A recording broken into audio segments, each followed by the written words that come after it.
Hi, so welcome to the next episode of 20 Takes on Tech. This is episode 6 now, and we're talking about WTM and the Galaxy S8.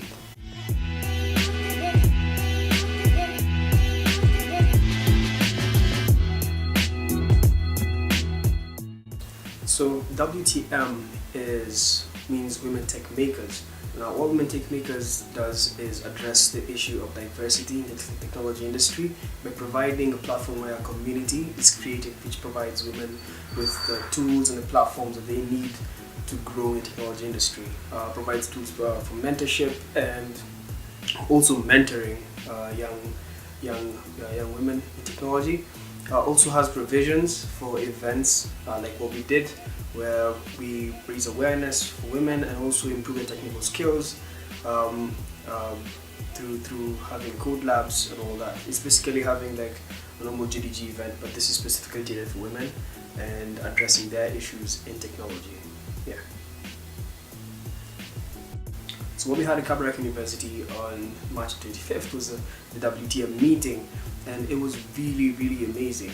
We had 4 universities pop in aside from Kabarak University, which was JKUAT Kurutan campus. We had guys from Delaware University, big up. We had guys from Egerton University too, as well as guys from Town campus from our university. It was really amazing, had a good attendance, and I believe a lot of people gained a lot. We had guys from Mandela who came through. Big up to Mandela for coming through for us. We also had guys from Oracle and the Safaricom protege, Eve Kilal, who's a security protege there. It was a really good event. We had lots of fun. We ate good pizza, and we shared a lot about the future for women in technology and how our past influences, how they will how it will play out in the end. For women, that is. We also had a lot of interesting talks about fields surrounding development, because being in tech just doesn't mean sitting down and coding. It's also about there's the business side of it, and there's the social aspect of it, and the ethical issues that surround technology, and all this was encompassed in all the discussions that we had on that day. Just to see how much fun that we had, I'll leave a few clips for you. Check it out.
Just a few days after WTM, on Wednesday, the 29th, Samsung unveiled the most anticipated flagship smartphone for the whole of 2017, probably. Samsung is a dominant force in all markets, emerging and developed markets, and it was just mind-blowing. We had seen leaks all through before. We had seen all kinds of renders and stuff like that all through the past couple of months just before the release. And this was just a culmination of all the excitement that was generated by Samsung because of their S line flagship. Now, this phone is basically the epitome, the vision. Like if you showed someone from 2011 this phone, they would go like, how does this even make sense? It's a really cool device. So Samsung didn't skimp on anything this year. This year they went all out. Samsung, since the Galaxy S6, have really been focusing on design and refining that glass and metal design. The Galaxy S6 was a really good device. They had the Galaxy S6 Edge, which was really good phone, but the problem was it was a bit too sharp on the edges, so it wasn't really comfortable. The S7 Edge got better, and the Galaxy S8 just refined it to completion. So this device, spec-wise, is carrying the most advanced technologies that we could ever imagine right now in a smartphone. You have the Snapdragon 835, which other phones have it, but Samsung will get the faster batch of processors to put in their phones. So that means having the most powerful processor right now in the market in their phones. They also have the most advanced, probably the most advanced camera, the best camera on a smartphone right now. Still a 12 megapixel sensor. It may seem they didn't talk about much about the camera. It took about 2 minutes on the camera, but it is still among the most advanced cameras that we have. They use a dual pixel technology, which means focusing is like super fast. And they've actually upgraded the sensor. New information suggests that they've actually just tweaked the sensor. It's a brand new sensor, but just slightly different. Still a 12.2 megapixel camera. The 4 megapixel camera, if you love selfies, love Snapchat like me, this is your dream phone. It's an 8 megapixel shooter with 1.7 aperture and has face detection and autofocus. This is the fast smartphone to have autofocus in its camera, meaning it can adjust according to like ranges, like it can detect things and people, which is really cool. Snapchat, watch out for that, man. I don't know what the iPhone will do this year, but they've been catching up, so hopefully they'll have autofocus in their camera. Aside from that, the key selling point for this phone is actually its camera, its screen. Its screen is a 2K display. The normal Galaxy S8 is a 5.8-inch display, while the S8 Plus is a 6.2-inch display. Really amazing, crisp. You don't think Samsung can get better at building screens, but they keep on getting better and doing crazy things with it. The physical home button moved to the back of the phone, meaning leaving more space for the screen, which means this phone has about close to 90% screen to body ratio. Like, that's just crazy right now. Both phones now feature the Edge feature, which is no longer a feature but now like standard with Samsung S-line flagships. The phones look basically the same. They are the same phone, sharing the same processor, same RAM. By the way, if you can get the Korean version, it has 6 GB of RAM and 128 GB of storage. But the standard versions that we find here in Kenya and in other parts of the world will be 64 GB storage and 4 GB of RAM, which is, pretty much, it's a good deal. So it's not bad. No one needs 6 GB of RAM. What are you doing on your phone, man? So they moved to USB-C finally. The S7 didn't move, and neither did the Note 7, but here they finally made the move to USB-C, which basically means faster charging, faster data transfer speeds. Just a really good port. The headphone jack is still there. All eyes on HTC and Apple. I don't get why you guys remove the headphone jack. It's not your time, man. Just give it time. We need more accessories before we can fully go USB-C. But anyway, it's a really solid smartphone that covers everything that a user would actually need from their smartphone. Samsung is actually listening to their customers and providing the needs of their customers like directly. It will be a pretty pricey phone, might arrive in Kenya about 90 something grand. It would be a pretty expensive phone, however, it is still worth the value of your money. We'll still be running Android 7.0, not 7.1.2, because people haven't yet thought of upgrading their systems to it. And anyway, there's not much difference from 7.0 to 7.1.1. So what does this mean for the smartphone industry that Samsung has finally launched its Galaxy's flagship?